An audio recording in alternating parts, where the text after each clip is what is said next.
नमस्कार प्यारे साथियों, एक और नया वीडियो लेकर आपके सामने हाजिर हूँ। जो हम आधुनिक काल में काम रिवीजन कर रहे थे उसमें हमने छायावाद तक पढ़ लिया है। अब छायावाद काल में ही जो अन्य धाराएं कुछ और चल रही थी, यानी छायावाद में रहस्यवाद को लेकर लिखा जा रहा था, उस रहस्यवाद से हटकर कुछ और कवियों ने जो अलग लिखा उस पर जो अन्य धाराएं नाम दिया गया, जिनको उन धाराओं के बारे में आज के इस वीडियो में हम पढ़ेंगे। हमने छायावाद के 4 प्रमुख जो स्तंभ थे उनकी रचनाओं को, उनके बारे में अच्छे से पढ़ लिया था। अब है छायावादी युग में कुछ कवि ऐसे भी हुए हैं जिन्होंने रहस्यवाद से परे हटकर लेखन कार्य किया है। इस युग के इन कवियों को निम्न श्रेणियों में विभाजित किया जाता है, यानी अलग अलग इनको विभाजित किया जाता है।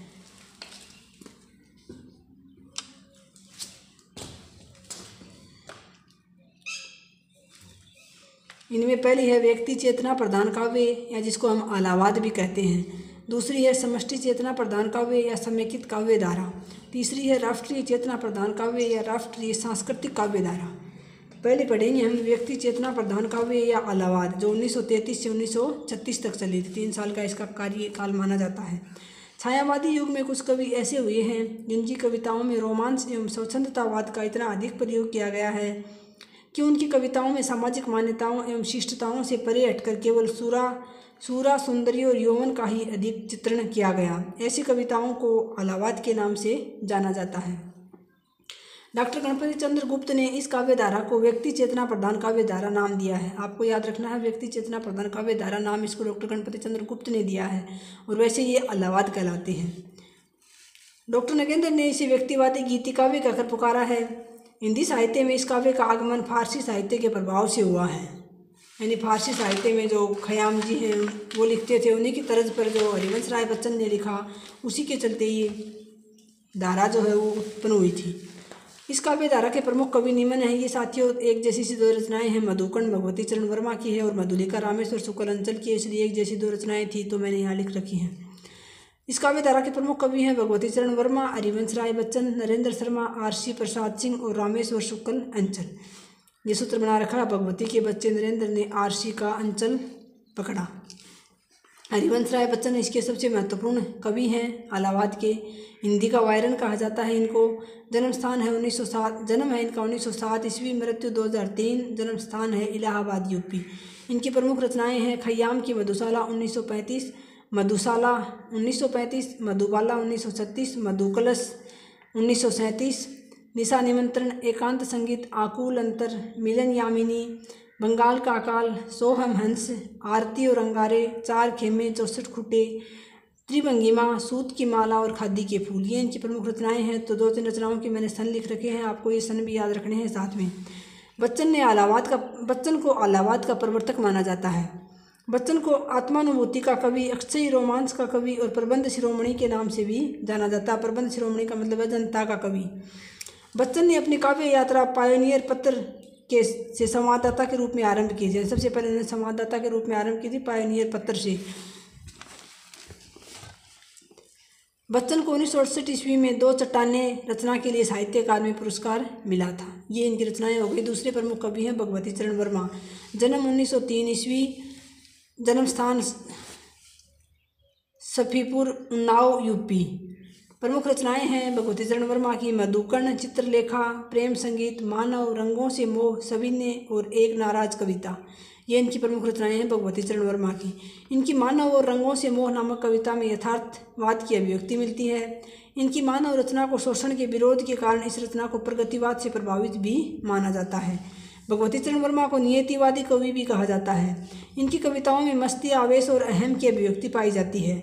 इनकी प्रमुख 2-3 लाइनें हैं। हम दीवानों की क्या हस्ती, आज यहाँ कल वहाँ चले। ये भगवती चरण वर्मा जी की पंक्ति है। भगवती चरण वर्मा को 1961 ईस्वी में भूले बिसरे चित्र नामक उपन्यास के लिए साहित्य अकादमी पुरस्कार दिया गया था।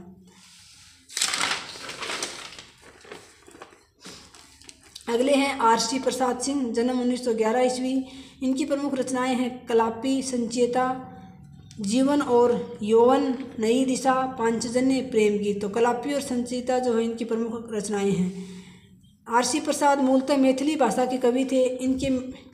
इनको मैथिली की रचना सूर्यमुखी के लिए 1984 ईस्वी में साहित्य अकादमी पुरस्कार प्राप्त हुआ था। तो ये मैथिली भाषा के प्रमुख रचनाकार थे आर.सी. प्रसाद सिंह। इनके काव्य के केंद्र में नारी का रूप, आकर्षण, प्रेम, वासना एवं निराशा के भाव मिलते हैं। अगले हैं नरेंद्र शर्मा, जन्म 1913 ईस्वी। इनकी रचनाएं हैं प्रभात फेरी, पलाश वन, उत्तर जय, द्रौपदी, रक्तचंदन, प्रवासी के गीत। इनकी प्रवासी के गीत और द्रौपदी रचना महत्वपूर्ण है।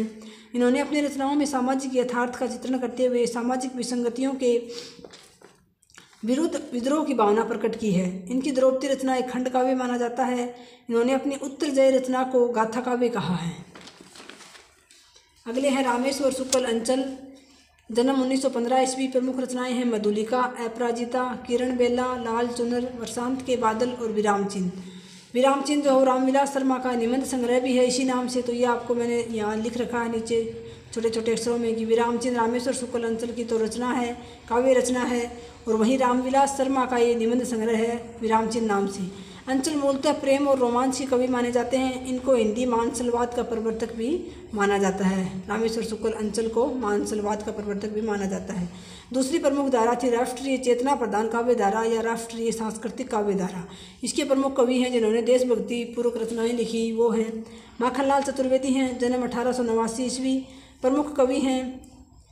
छायावादी युग की जिन रचनाओं में देशभक्ति की भावना और स्वतंत्रता प्राप्ति की लालसा अभिव्यक्त हुई है, उन रचनाओं को ही राष्ट्रीय चेतना प्रधान काव्य धारा कहा जाता है। इस काव्य धारा में शामिल कवि निम्नलिखित हैं: माखनलाल चतुर्वेदी, सियाराम शरण गुप्त, बालकृष्ण शर्मा नवीन, सुभद्रा कुमारी चौहान, सोहनलाल द्विवेदी और रामधारी सिंह दिनकर। इसकी माँ सिया ने बाल सुभद्र को सोहन दिन दिया, ये इसका सूत्र बना रखा है। ऐसे आप वैसे भी याद रख सकते हो। 6 कवि हैं: माखनलाल जी, सियाराम शरण गुप्त, बालकृष्ण शर्मा नवीन, सुभद्रा कुमारी चौहान, सोहनलाल द्विवेदी और रामधारी सिंह दिनकर।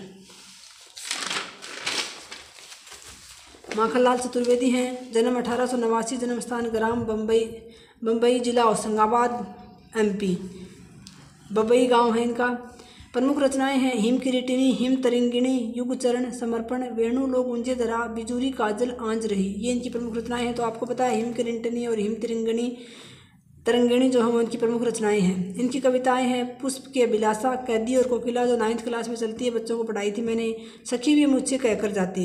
इनकी प्रमुख गद्य रचना है साहित्य देवता जो इनका निबंध संग्रह है। इनकी रचनाओं में देश प्रेम, त्याग एवं समर्पण की भावना पाई जाती है, जिसके कारण इनको एक भारतीय आत्मा के नाम से भी जाना जाता है। ये आपको याद रखनी है, एक भारतीय आत्मा के नाम से कौन जाने जाते हैं। इन्होंने प्रभा कर्मवीर प्रताप नामक समाचार पत्रों का संपादन भी किया था। इनके कर्मवीर पत्र में राष्ट्रीयता की भावना अत्यधिक पाई जाती थी, इसलिए उसे राष्ट्रीय जागरण का अग्रदूत भी कहा जाता था। किस पत्र को? कर्मवीर पत्र को।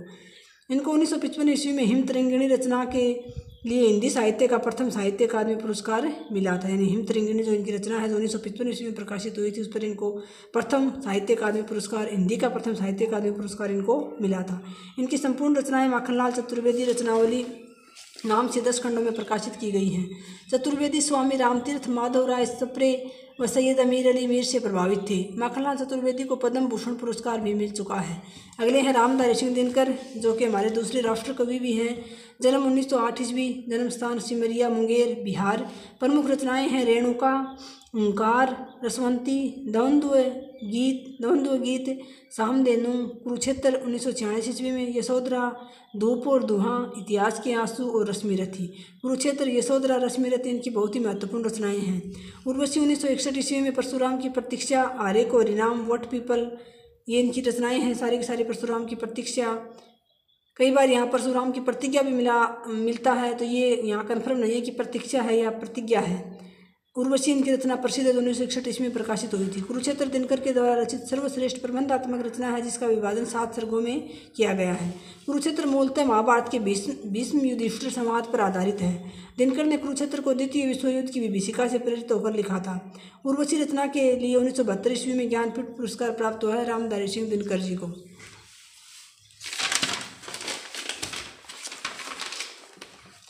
उर्वशी रचना में ऋग्वेद के पूर्वा उर्वशी संवाद को नए रूप में पेश किया गया है।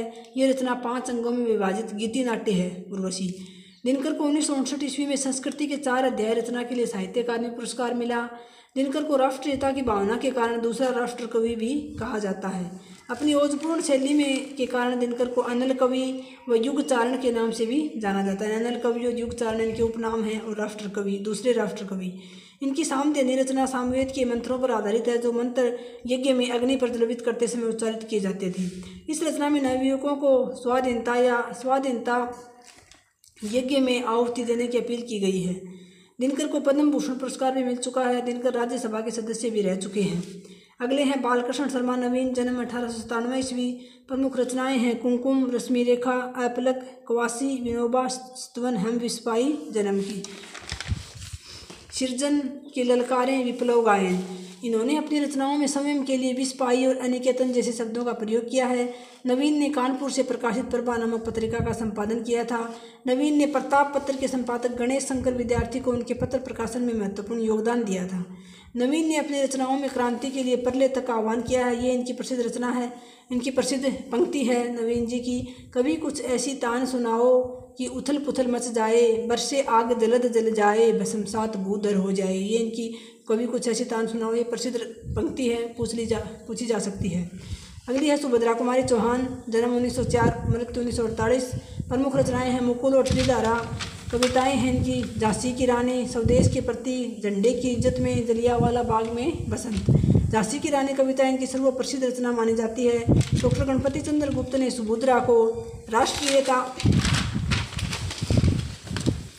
एवं मानवता के उदात्त एवं कोमल स्वरों को झंकृत कर देने वाली कवयित्री माना है। सुभद्रा ने पहली कविता नीम नाम से 9 वर्ष की आयु में लिखी थी।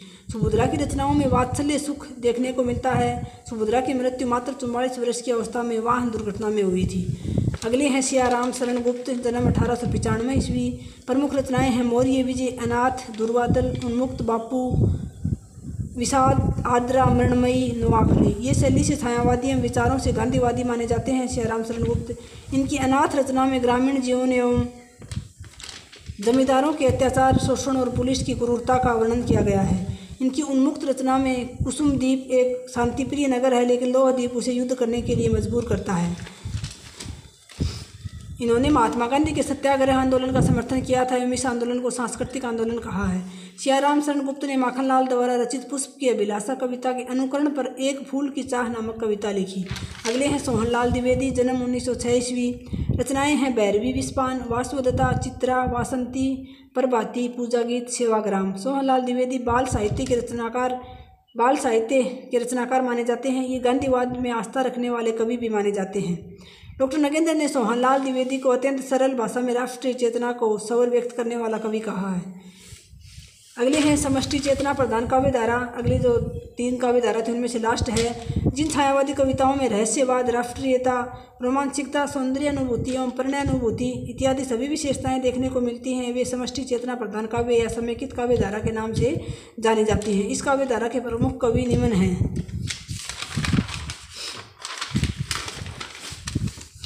जानकी वल्लभ शास्त्री, रामकुमार वर्मा, ये कोई महत्वपूर्ण नहीं है। रामकुमार वर्मा जी इनमें थोड़े से महत्वपूर्ण हैं। हरिकृष्ण प्रेमी, विद्यापति कोकिल, ये सूत्र है जानकी के राम ने हरिकृष्ण को समष्टि विद्या सिखाई। रामकुमार वर्मा हैं, जन्म 1905 ईस्वी, जन्म स्थान सागर, MP। प्रमुख रचनाएं हैं रूपराशि, निशी, चित्ररेखा, आकाशगंगा, अंजलि, चंद्रकिरण, एकलव्य, जौहर। रामकुमार वर्मा के हमें गद्य रचनाएं भी देखने को मिलती हैं। ये इनकी प्रमुख काव्य रचनाएं हैं। रामकुमार वर्मा को हिंदी साहित्य का आलोचनात्मक इतिहास 1938 ईस्वी लिखने के कारण प्रसिद्धि मिली थी। रामकुमार वर्मा को छायावाद की लघुत्रयी में शामिल किया जाता है। इनकी रचना बादल की मृत्यु को हिंदी साहित्य का प्रथम एकांकी माना जाता है और रामकुमार को हिंदी एकांकी का जनक माना जाता है। ये बात आपको याद रखनी है। बादल की मृत्यु 1930 ईस्वी में प्रकाशित हुई थी, प्रथम एकांकी, और इनको एकांकी का जनक माना जाता है। अगले हैं जानकी वल्लभ शास्त्री, जन्म 1916 ईस्वी। रचनाएं हैं रूप अरूप, तीर तरंग, शकुंतला, राधा कुंद और उपगुप्त, चाणक्य, क्षिप्रा, मेघगीत, अवंतिका।